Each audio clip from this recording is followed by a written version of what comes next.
Everybody, I hope all is well, man. Once again, back at That Square Sports Podcast. Check it out, man. I got the Chargers up today on the block. Let's go ahead and dive in, shall we? Hey, if you're not a member, go ahead and please like, comment, and of course, and subscribe. Well, comment and then like after the video's done. Then subscribe in the beginning. Just get it out the way. All right, forget all that. Anyways, first things first, let's go ahead and talk about it. The Chargers are picking at number 5.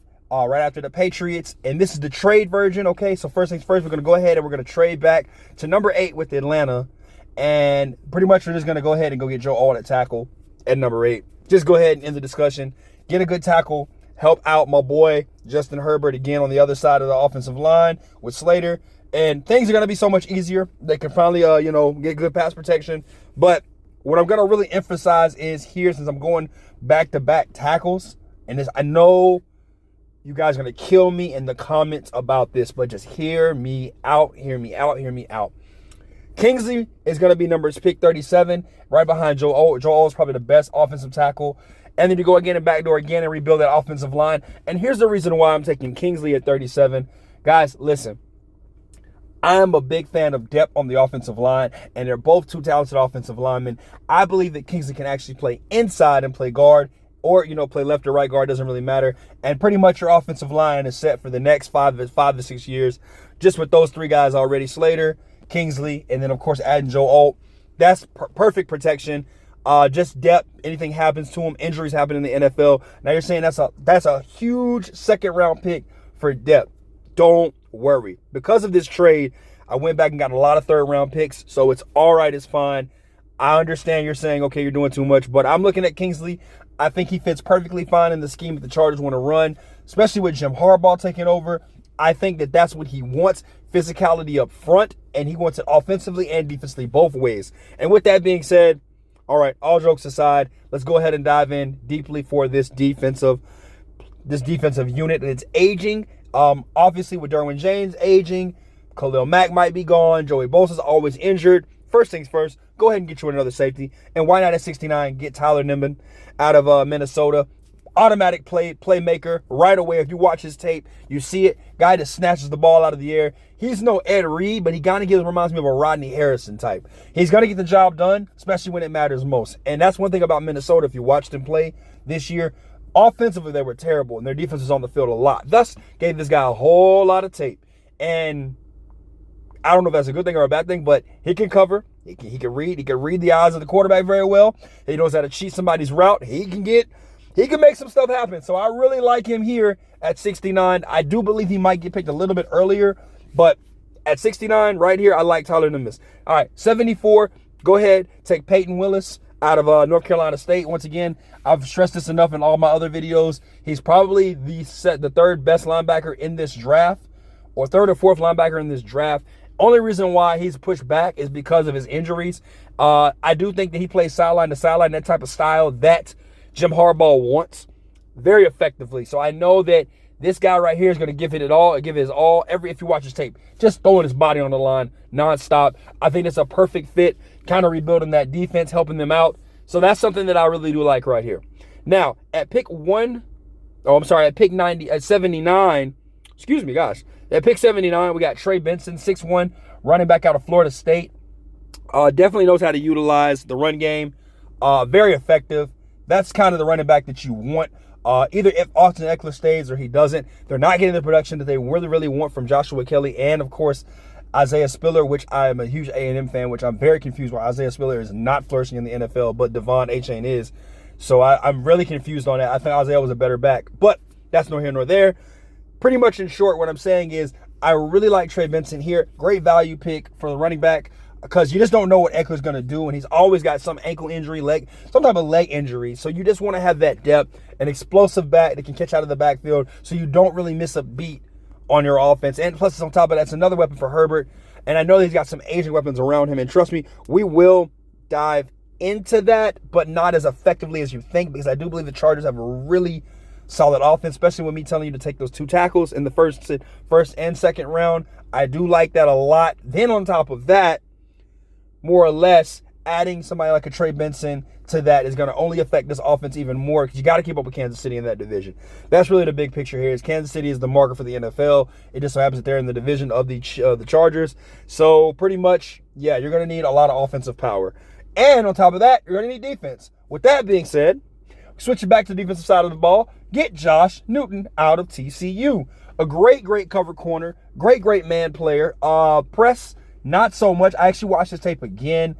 I'm not in love with his press. More of the smaller schools, he got away with that. But once he started playing the bigger schools in the Big 12, like your Texas, of course, your Oklahomas, kind of went missing in those games when it comes to like being pressed. But overall, I do like this corner. Him, Cam Hart, Tyreen Jackson, those type players right here in this market, I like them there. And that 4th and 5th round, when you start snagging them up at 105, especially for Josh Newton, I think he does lead the pack on that. He's a little bit better to me than Max Milton out of Rutgers. So I do like Josh Newton right here coming out of TCU. Perfect size, very physical. He actually played a lot of tight ends. I noticed that in college. So that's something that's really big, especially in NFL. So he can come down and crash down on Travis Kelce in that division, or who's the other tight end? Michael Mayer for the Raiders, and I think for the Broncos. Well, shoot, I don't know what the Broncos are doing, to be honest with you. I got to do them too. That's a head scratcher. But more or less, Josh Newton handling his own. I like him there. Then again, we're gonna spruce up the defense some more at 138 with Gabriel Murphy. Shout out to Dallas. That's where I'm from. Anyways, so I think Gabriel Murphy is a perfect fit. Adding more depth to that edge room. I think he's going to get a lot of playing time if he does get drafted here, because for the simple fact that, of course, Joey Bosa's going to get hurt. Khalil Mack is probably going to hit free agency. So it's a lot of what ifs, and he fits the physical style of play that Jim Harbaugh wants. This is the start to dive into that defensive unit that he's going to really need, because I think offensively he's fine. I keep stressing that. Defensively, I think you got to get Gabriel Murphy, who can lead the pack. He did it at UCLA, and he did it at North Texas University. So I really think that this guy fits perfectly fine. Add him, throw him on the other side of anybody on the other side of Joey Bosa or Khalil Mack if they stay. If not, he could be a rotational unit guy for depth. I think that he could come in and be very effective. I think that his tape doesn't do him enough justice because he doesn't have the stats that just wow you. But, man, this boy knows how to disrupt timing in an offense. And he did a lot of that against USC, Utah, Colorado. Well, Colorado didn't have an offensive line, so I take that back. I'll take that one back. And I know you're saying to yourself, well, they had Latu. They had his brother, Gabe Murphy. I understand all of that. But here's the real factor of this all. Gabriel Murphy can really just explosion. He's actually got a better explosion, I think, than Latu. I think that Latu just got less coverage because of that. He splits double teams better, sheds blocks fast, knows how to get to seal the edge off really good. Scrambling quarterback. Now, you can say this against Washington State. He did do that a lot. And against Oregon, he did seal the edge off against Cam Ward and Bo Nix. Bo Nix is probably not your all-star track runner, but you know what I mean in that line light. Next up, add more spruce to this defense as well. If you notice, I'm going heavy defense right now because I think the Chargers really just need that piece to get better. It's going to be Gabe Hall. I call him Michael Phelps because all he does is have an effective swim move. I just love watching his swim move. It just is amazing against defenders and nose guards. Against your centers and your guards.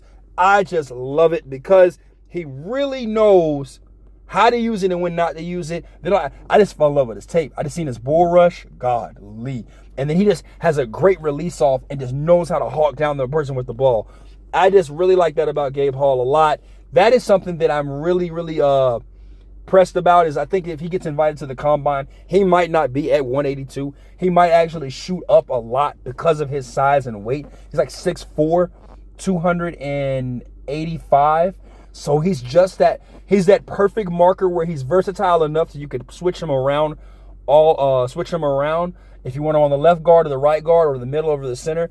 He can play that. And I know you're saying, oh man, all D linemen can do that. Not all D linemen can do that in shape and effectively all game long. That's what you're looking for if you're going to get somebody like that. And he's young, so throw him in the mix. Why not? Next up is Charlie Turner III out of LSU. Center, once again, just sprucing up that offensive line. He's more of a depth pick. Why not? I do think that you can never have enough offensive linemen here. I really do like him. I think that he's a project player. He is physical up front. I can tell you, and I can attest to this, the Auburn, Alabama game, and of course the Florida State game, he gave up no pressures. And I know that's crazy to say for a center to not give up any pressures, but his awareness skills is really good. And he showed up in the Senior Bowl too a lot. Man, he really shut down Caesar Nelson out of the University of Houston. He shut down not Gabe Hall. I'm kind of thinking of the other guy, McKinley Jackson out of Texas A&M. Shut him down. So I really like him because he just knows really how to just be a run stopper and just plant his feet like trees. Just really good at that. Last but not least is Ja'Quees Jackson out of Tulane, wide receiver. Now, I'm going to be real with you. Recently, the Chargers have drafted, and it's not even the doing of Jim Harbaugh or the people before him. This is just some mess that I've seen. Effectively, I really don't understand why Quentin Johnston was a whiff. But Keenan Allen is aging. Mike Wallace can he even stay on the Mike Williams can even stay on the field. You know, Joshua Palmer is coming up. He's decent. You know, I'm not in love with the tape. But what I'm saying is here in short, guys, they just need a receiver that just can play ball. You know what I mean? And you're getting that with Jackson. I know he's a 7th rounder. Actually, there's a couple of guys in the 7th round I think offensively that can really play a solid 2 or 3 receiver in the NFL for quite some time, potentially 5 to 6 years, and get some hype. This guy is one of them. And I do think that him being paired up with Keenan Allen, if Keenan Allen decides to stay, that's something there. But I do think that Jim Harbaugh is going to be more physical up front with running the ball. He did the same thing at San Fran. Did the same thing when he was at Stanford. So, you know, Michigan, he didn't really have explosive receivers. He just want guys that knows how to block and get physical. Now, that's something that he can do. Is Jackson. He could definitely block very well. He did it at Tulane last year more. This year, he was more of just a receiver. So, you know, obviously they're number 1. So why not? I think that effectively that this is a pretty good fit for the Chargers. But that's going to sum up this whole draft. You guys let me know in the comments what you think. Go hard on me, bro. Tell me straight up, hey, yo, this is trash. Or tell me, hey, yo, I like what you're doing. What about this player? What about that player? I'm definitely down for the convo, man. I ain't got nothing but time on my hands. I'm a YouTuber with a job. Got a 15-minute break. You know how that go. All right, y'all. Peace.